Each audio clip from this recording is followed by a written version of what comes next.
Episode 53. Freedom.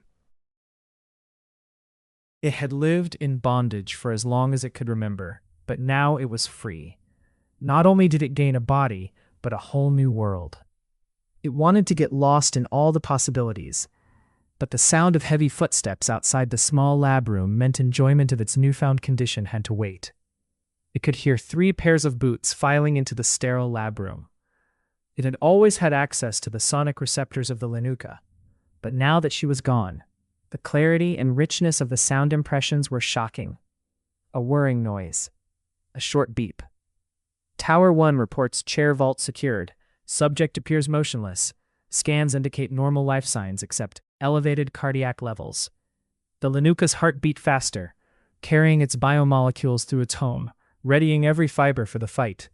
The footsteps stopped. But had the 3 humans reached the closest approach? A shadow blocked out the ceiling light. It raised one eyelid, seeing the terrified face of a woman bent forward, holding a scanner to the Linuka's head. Even if it had been a gun, the quick firm grip on her wrists, the twist, the pull, the pop of the dislocating shoulder, none of it had given her the slightest chance to save her life. The Linuka leaped out of the chair, whirled the uniformed woman around, facing the 2 others, weapons at the ready.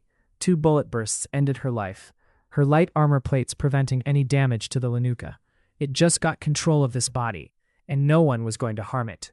The Linuka's hand found the woman's sidearm, unholstered it, firing a series of shots, most finding their target, replacing shocked faces with gaping red holes. Tower 4. Shots fired inside the chair vault. A shuffle outside the wall opening. The Linuka grabbed the woman's bullet shield under her armor's shoulder pads, not exposing her hands during the next firefight. The saturation of biomolecules reached peak. The Linuka was ready for the hunt, approaching the opening from the side.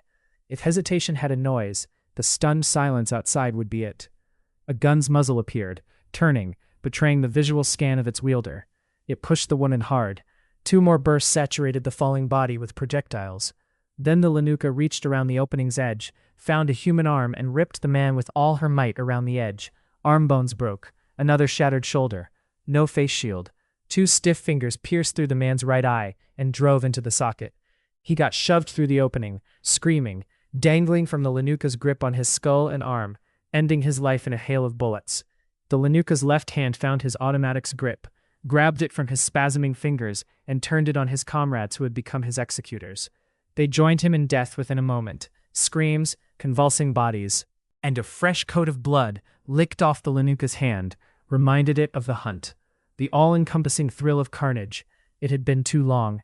The euphoria was more than it could handle, and the Linuka staggered as it let go of the man's body. The bedroom door led into the hallway. It had been a straight corridor when the Linuka came here. Now, it tore apart into a maze of interconnected scenes of violence. Humans, wearing more different uniforms than it could count, approaching, retreating, dying, reforming. Fights, short and decisive, long and drawn out. It saw the Linuka brought down in a cloud of red mist, or wading through the mangled bodies of her enemies. The many worlds that the Linuka could see. They belonged to it now. It remembered the feeling, the sights, but it sat behind the consciousness that had claimed this body for so long, only being fed the scraps of multiversal insights, leftovers from glorious worlds that had become its new hunting ground. It also remembered the technique. The Linuka inhaled to the lungs' burst limit. Fear and death smelled sweet and intoxicating. The Linuka sank to her knees. Images kept coming, piercing its web of consciousness. It was ancient, but it had never gazed on anything like it. The scenes split. The action veered from the recognizable violence to deformed hallucinations of what else was possible. The Linuka's head spun through the possibilities. It had a firm grasp on the endlessness of existence, but never grasped its richness, the layers, the side routes, the shortcuts. Unstable universes blazed around the Linuka, worlds without stable matter, just plasma jets pushing an undefined event horizon. The Linuka allowed it all: sight, direction, ownership. It let the human shell exhale, set at the end of the corridor, reformed in crisp clearness. It saw a plasma jet piercing through the group, blocking the Linuka's path. Fire hotter than the ancient protostars seared through the bodies, bursting, combusting. It had seen the plasma, chosen it, reimagined the primordial heat's purpose in the multiverse, gave it form, made it the hunter's claws. The Linuka's body felt heavy despite the biomolecules saturating the bloodstream. The water-filled sac draped over an endoskeleton wobbled onto its feet, even the tiny steps toward the corridor's end demanding biosignal micromanagement. The powers of the many worlds came at a price, and it had to learn not to overpay, not to risk the fragile human figure that was the Linuka, its conduit to elemental might. The Linuka pressed the elevator button. Ash flakes tickled her head and shoulders, the remains of its enemies falling gently in the corridor behind. Just like the sliding elevator doors, endless possibilities had opened up for the Linuka. It had her press the main lobby button.